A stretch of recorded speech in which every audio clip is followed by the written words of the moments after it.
with a man like Buckley, the way he punches. Oh! Hey, who's he? I don't know. Hello and welcome to Crack Fu. Kevin Holland. Followers of mixed martial arts will instantly recognize this man for his exciting striking style. Big 1-2, and Hernandez didn't have very good things to say about the boxing of Kevin Holland. Thought he kind of lunged in, but a nice elbow there as they come to close quarter. This is it. Trailblazer Holland. And the fact that he just talks non-stop to his opponents during a fight. He's throwing in the mud. Give me a wedgie. Close out the cage. Close out the cage. Come on, Darren. Come on, Darren. That was cheating, bro. What happened? Thought you wanted to talk. Thought you wanted to talk. Go look at the time. Go look at the time. You know what I mean, Buckley? One more kill to be nice. Please don't hit me too many times. Kevin Holland holds a second-degree black belt in Kung Fu. He has proven the efficacy of Kung Fu striking at the very highest level of fighting. So why isn't he celebrated as the Kung Fu icon that he is? In this video, I am going to try and be balanced and give two sides to why he isn't celebrated for being a Kung Fu artist by the Chinese martial arts community.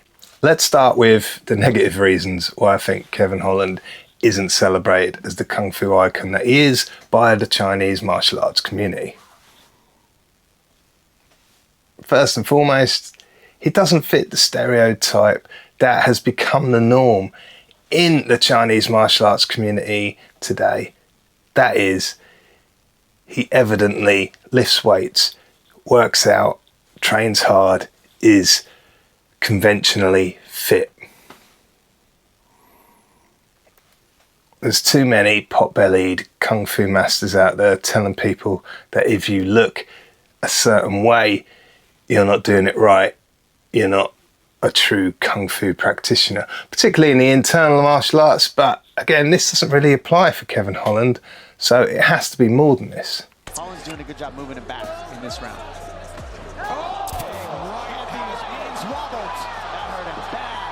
Holland has him down. He's got a dorse. He's got a dorse. Looking for the tap out. Oh, that's in deep now. That is indeed. There's the tap.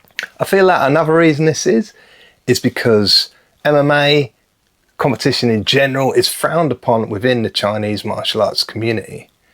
As we all know, Kung Fu is for the streets, and competing takes away our deadliest techniques. And I've talked about this before, it's a complete utter rubbish.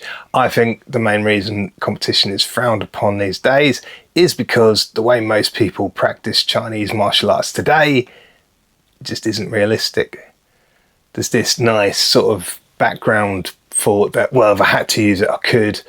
But deep down, I know that if I stepped in the ring and tried to punch someone else, they're going to punch me a lot more than I can punch them, because I don't practice punching people in the face. It's kind of bizarre in a way, because there are people that celebrate the Monkey King and talk about how what he does is real because check him out, he's full contact, when this is the level of full contact that he has competed at.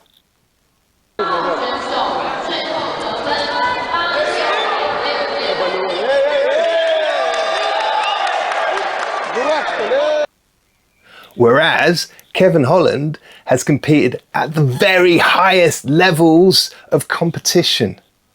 And relaxed, believe it or not. But Ontiveros did a good job there, almost back to his feet. But Kevin just ragdolled him right back down. Big brother treatment coming from Kevin Holland. Stop! So why is the Monkey King given the pass, but Kevin Holland isn't celebrated?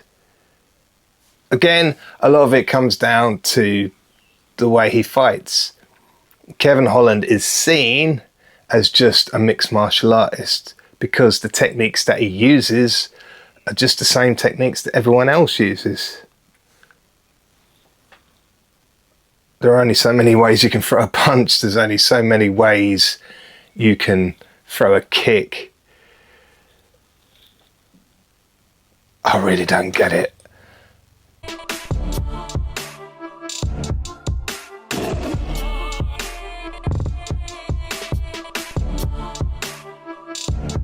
The thing is, when we look at Kevin Holland, he should be the poster boy of Kung Fu for the way that he strikes.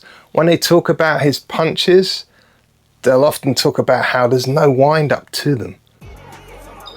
There it is, that right hand. He doesn't overhand it, he doesn't swing it. It's straight from the arm, straight down the middle, down the pipe, right on the jaw of his opponent.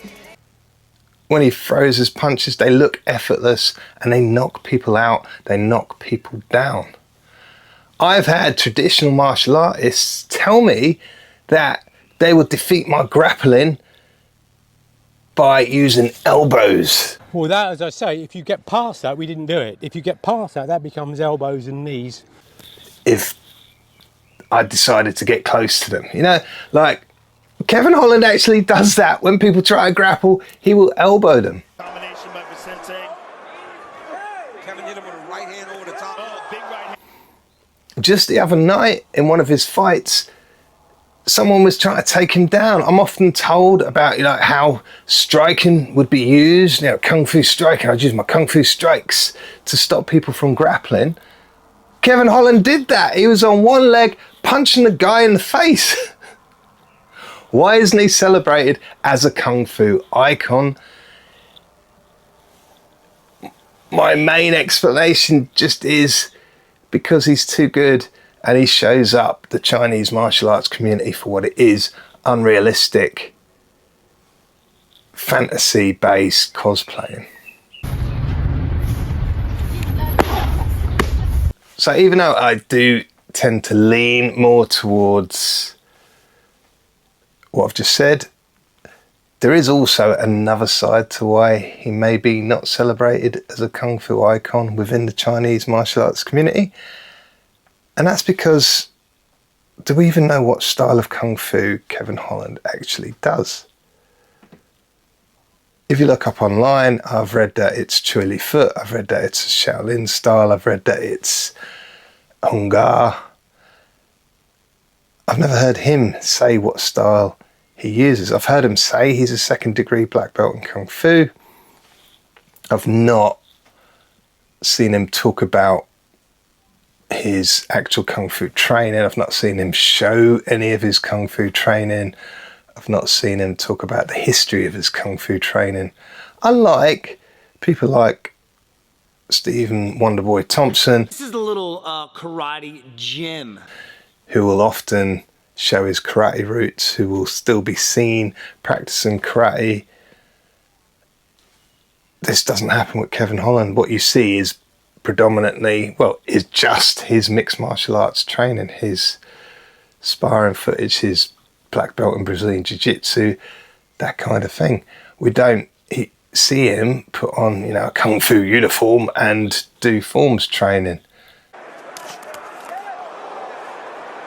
Kevin fired off a big right hand there.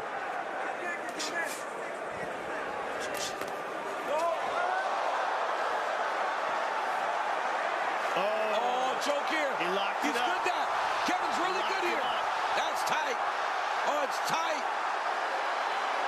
As I say, I'm trying to be balanced. I'm trying to give the benefit of doubt. However, again, we have Roy Nelson. Country obviously going to get inside and try to tee off.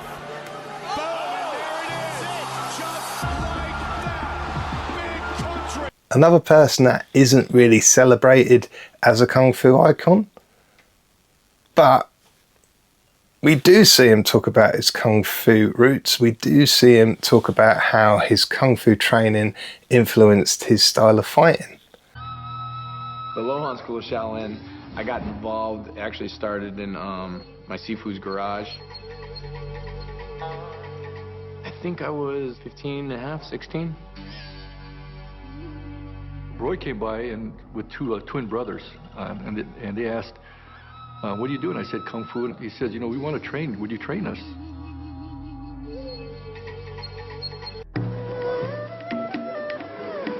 The sticky hands. The sticky hands teach you to get inside and not to be afraid. Use your leg work a bit more, Lloyd. Circle around, circle around, circle around.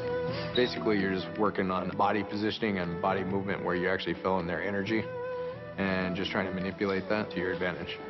So why don't we celebrate either of those fighters as Kung Fu icons within the Chinese martial arts community? I still go with the side of insecurity, basically. These people show us up for not training realistically. These people show how we should be training but choose not to. They show that we are basically fantasists with the way that we train. If you think differently, comment. If you support me, comment. Maybe I'll do another video on it. But for now, this has been Crack Fu. Catch you soon. Are you addicted to crack? The crack.